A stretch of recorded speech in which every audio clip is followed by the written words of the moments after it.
color. The continuing story of Payton Place.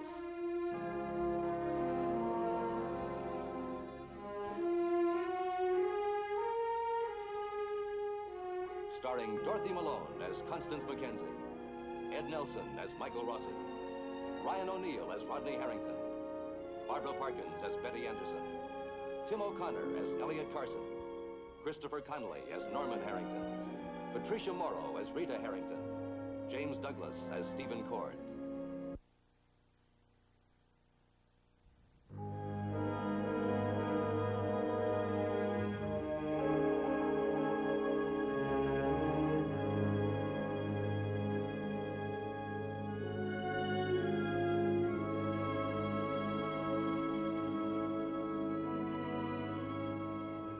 Today, Stephen Cord keeps a lonely vigil.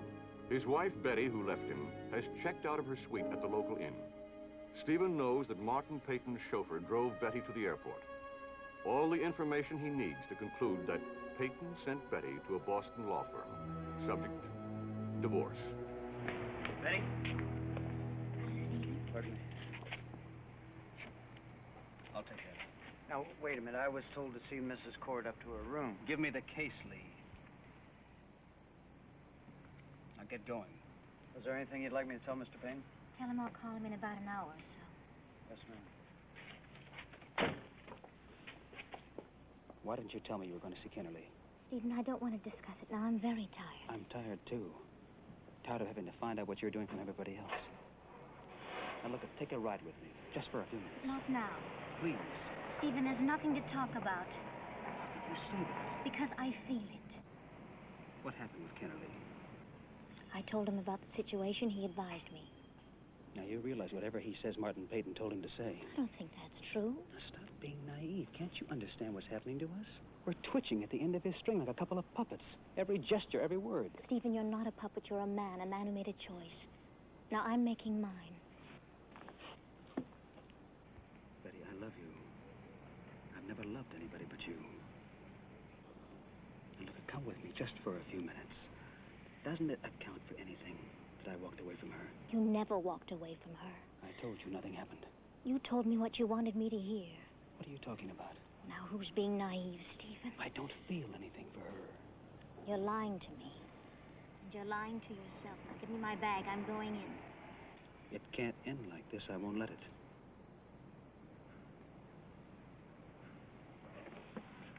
Betty? Let go of me, Stephen.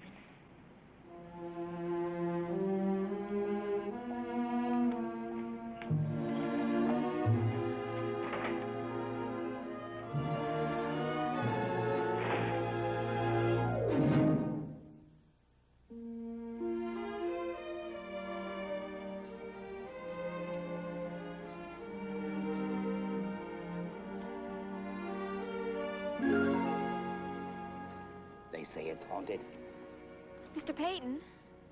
but I don't believe in ghosts. Do you? What? Ghosts. Do you believe in them? No. I mean, I don't know. You look as if you'd just seen one. Well, I didn't know.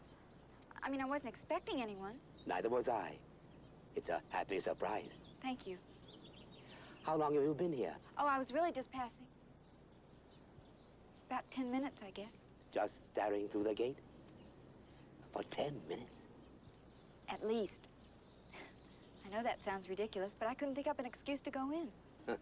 You know, that's rather ironic. When your young husband lived here, he was forever looking for excuses to get out. Why don't we go in together? Oh, thank you, Mr. Payton, but... I'll have Mary fix us up a snack. No, thank you. You look as if you could use a good meal. This is the way I always look. Rod calls me Sparrow. Because of your size, or because Norman expects you to subsist on bird seed? Oh, Norm's doing great. You know, that's a word that is grievously overworked by your generation. Wrestling crates on a loading dock hardly qualifies a man for greatness. But it doesn't make you a bum, either. Well, let's go in. You know, there's nothing like a long walk to work up a great appetite.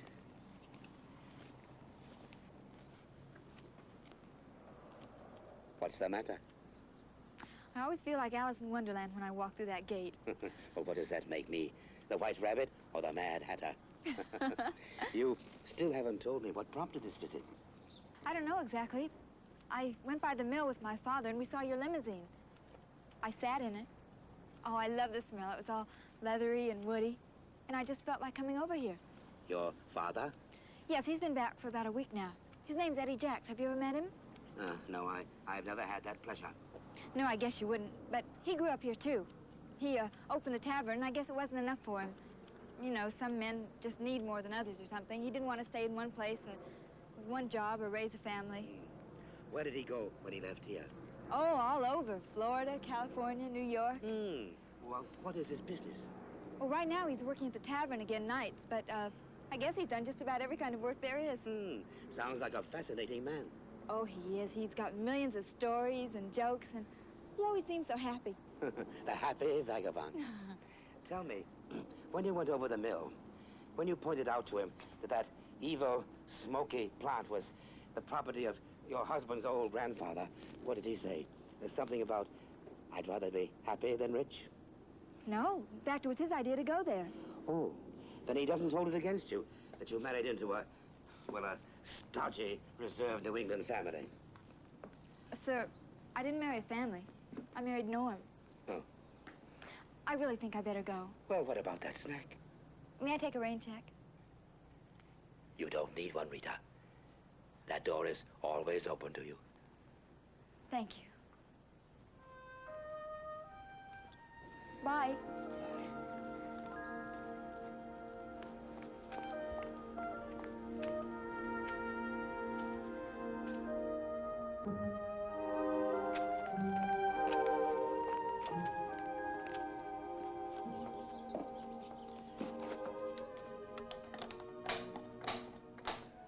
Weber? Do you know a man named Eddie Jacks? I know who he is. I want to know what he is. I remember what he was.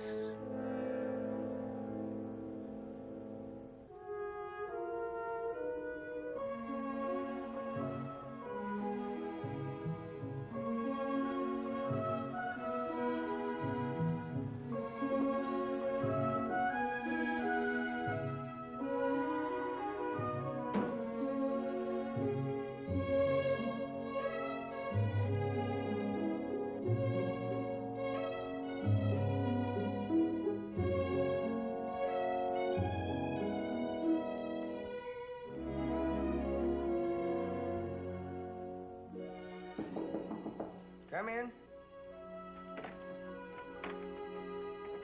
Dr. Rossi? Yes, Mr. Jacks. Yeah, thanks for seeing me. I know how busy you are. But I guess I'm a little nervous being in the dark about Rita. Yes, well, sit down, please. Thank you. Yeah, it sure was a jolt, finding out about her critical condition. Well, her condition isn't critical, although it is very serious. I guess that means something to a doctor. But one word is just as bad as the other to a father. And well, what it means is that we have her condition under control now. But it could flare up again at any time. Yes, that's right. I had no idea that she had anything like this. Well, didn't Ada tell you about it? Yeah, when I first got back. But I thought, well, you know, after all those years, I thought it was just some kind of a stall. Something that Ada cooked up to keep me from going to see Rita. Well, will you be staying in town? Well, I thought a lot about that, Doctor. At first, I thought I wouldn't. I just wanted to see how my Rita had turned out. But then I heard about her heart. And I decided running out before was one thing. But now, I just couldn't leave her. Oh. There's one thing I wanted to ask you. She is on some kind of medication, isn't she? Yes, digitalis. And I don't imagine that that comes cheap. No, it isn't. And your fees and all. Can she afford it? Well, that's all taken care of. Well, not charity, I hope. She's married to a very responsible young man. Yeah, I figured he should be pretty well set. But I saw him working on the dock. Look, Mr. Jacks, if you want to discuss Norman Harrington's financial situation, I suggest you take that up with him. Oh. Sure. Well, all I meant was that now that I've got a job, that anything extra that I make could go here, if it would help. Well, that's very generous of you. Well, let you get back to work. Thanks for your time. I'll sleep a little better tonight. Well, Mr. Jacks, would you like to know a little bit more about her illness? Well, all I gotta know is that she's in good hands. Well, the medical term for it is mitral stenosis. As long as you can treat it. Well, the mitral valve is between the left atrium of the heart and the left ventricle. Now, if anything happens to this valve, if it becomes clogged in any way, then the normal blood flow is affected, and the blood can't find its way back into the heart. I'll take your word for it. The accumulation of scar tissue has brought on her condition. She's already experienced fainting spells, palpitation of the heart, shortness of breath. The danger signs that we have to watch out for now are such things as acute anxiety, hyper-irritability, heavy perspiration, coughing. I'll keep my eyes open. Well, if any of these signs appear, it's important that we diagnose it immediately and treat her immediately.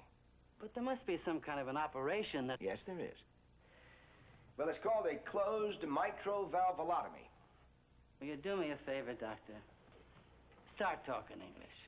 All right, I will, Mr. Jacks. What is it you really want?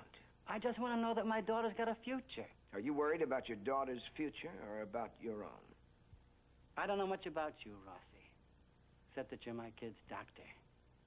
But it sounds like somebody has said something about me to you. What bothers me is what you didn't say. Look, just to get by your security guard out there is like storming Fort Knox. Nobody told me that I had to come up with some sort of secret password on the inside. The password is concern. I'm concerned. No, you're not. If you were concerned, the only thing on your mind when you came through the door is whether or not this was the right time to come back into your daughter's life, or whether you should wait until she's well. Mm-hmm. Ada got to you, huh? Yeah, she got to me. Sure, she came in here and sat in my office and asked me if there was any way, any legal way, to keep you from coming back into your daughter's life. I said to her, no, wait a minute. Wait a minute. After all, give this man a break. He is her father. It's funny now. I don't know if I feel that way anymore.